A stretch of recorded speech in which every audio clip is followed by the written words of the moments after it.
A new study that shows the health of U.S. children has deteriorated over the past 17 years. The research, published in the Journal of the American Medical Association, shows American children today are more likely to experience obesity, chronic diseases, and other problems.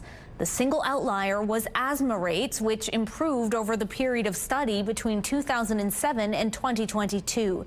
American children were also 1.8 times more likely to die than kids in other high-income countries. The study's authors say there isn't a genetic defect unique to American children, and it's not about their socioeconomic status. The results were applicable to the entire pediatric population. There's a warning about the rise in health misinformation, in particular from the U.S. And with the dramatic jump in measles, syphilis, and HIV cases here in Canada, experts say accurate, reliable health information is urgently needed. CTV's health reporter Pauline Chan has the details. Check them, sir.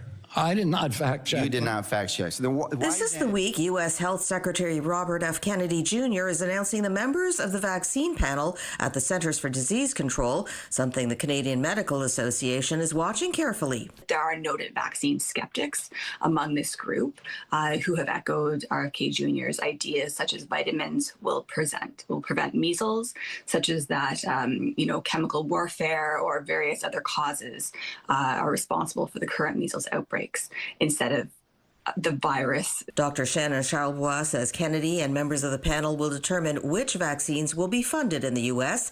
The Canadian Medical Association says while medical misinformation has been around since the start of social media, the new U.S. administration is causing alarm for some Canadian health experts. They've defunded the CDC by 40%, and that's quite significant. And what's more significant is where they have cut that funding from. She points to things like sexual health clinics and the rise in cases of syphilis and HIV.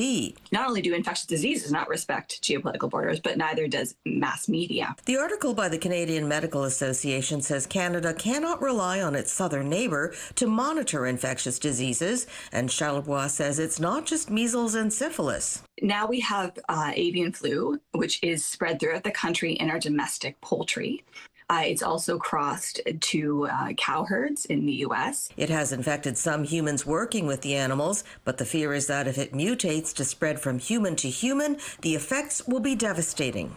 The CMA is calling for a national vaccine registry as a first step to strengthening our own system, and interoperable health records to allow for secure but easier access to health records between hospitals and between provinces. And there is nothing sadder than a child dying of a completely preventable disease. And on an individual level, Charlebois says, do question your doctor about anything you're unsure about.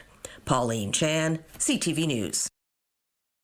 Medical Watch is brought to you by Manukin Koster Denture Clinic.